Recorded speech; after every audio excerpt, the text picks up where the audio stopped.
Hello guys, you're welcome back to the news.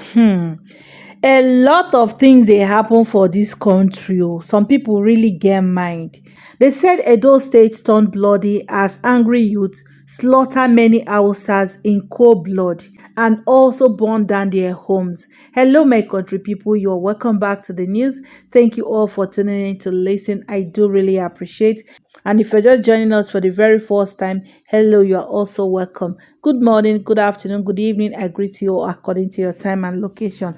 So, my country people, let's go and see what is happening in Edo State. So, they said on Sunday, a wave of violence erupted in Agenebode, the headquarters of Isako East local government area in Edo State, where irate youths set fire to the police station, destroying all vehicles inside and reportedly killing of several individuals. These guys are really provoking. So they said the incident stemmed from the growing allegation that a criminal element within the Fulani community have been kidnapping and killing the locals, purportedly for organ harvesting. So according to the community, they said that the suspected criminals were allegedly being shielded by the police, and this further fueling the community outrage. So according to a local report, the unrest was triggered by unresolved case of a young boy who had been kidnapped several weeks. Despite the payment of ransom by the boy's family, he was never released, heightening the tension within the community and frustrated by the lack of progress in the boy's case.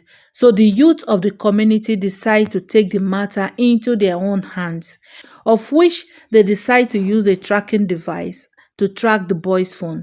And they were able to trace it to a suspect who was subsequently arrested and handed over to the police.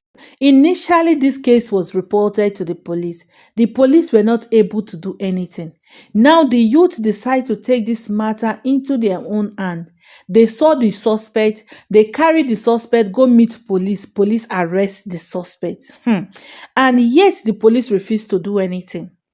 So they said that during the investigation, the suspect was linked to the leader of the local Hausa Fulani community in that area. Yet the police did not still do anything. So the community became increasingly dissatisfied with how the police were handling the situation, prompting them to take a drastic action. Okay?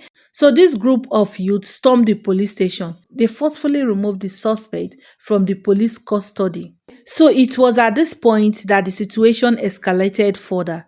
The suspect allegedly confessed that several kidnapped victims have been murdered, with their bodies buried in a shallow grave after their organs have been harvested. So what are Nigerian police actually turning into? Imagine the suspect have been arrested all this while. They were not able to question the suspect to get a vital information, or just because of the fact that some set of police are involved. So this angry youth dug up this decomposing body of the young man in the compound of the leader of the Fulani community, who had run away with his family. Just imagine, inside his own compound where he's staying with his family.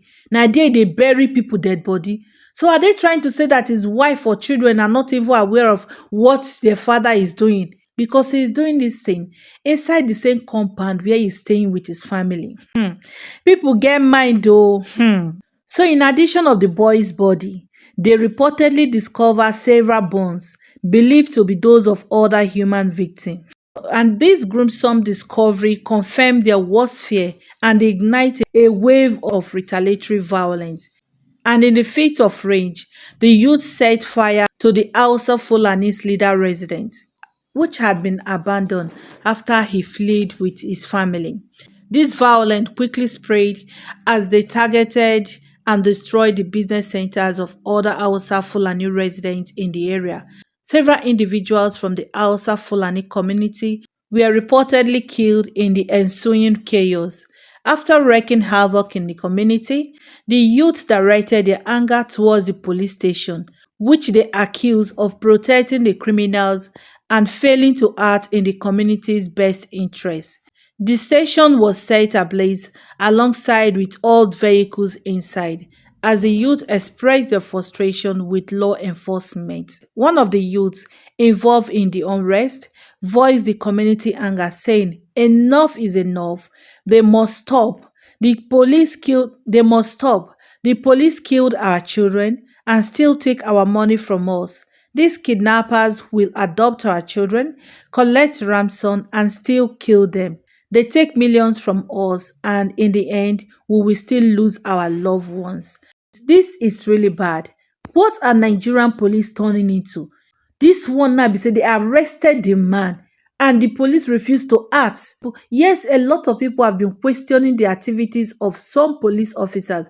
Some bad eggs are really bringing bad name to the Nigerian Enforcement Agency. And this one at the height of am because now inside police, the one they are doing outside the station is even different.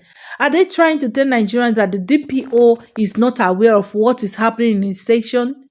This one, they really need to question that division because there is no way they will say that the DPO of that station is not aware of what is happening.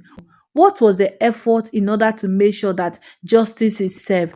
Okay, the phone in the first place was tracked down because of the effort of the angry youth.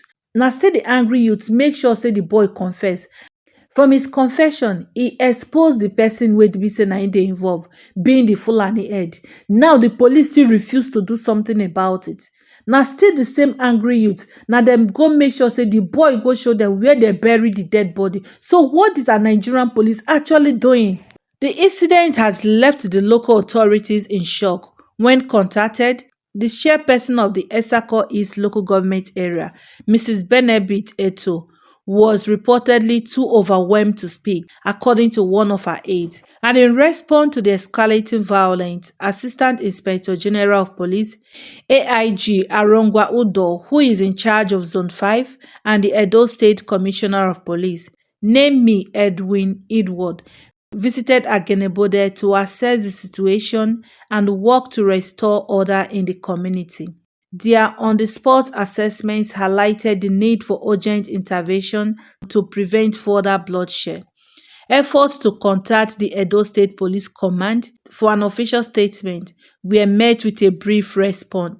The police public relations officer, Moses Yamu, replied via text message stating, "We get back to you as soon as possible," suggesting that the police are still investigating the matter. The police really need to investigate this matter because we know before now a lot of individuals, a lot of people, they have been calling out police and how corrupt they are.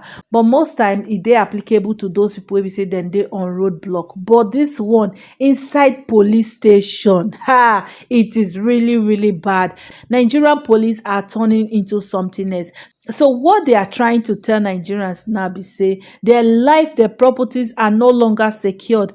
If inside a whole police station, something like this is actually happening.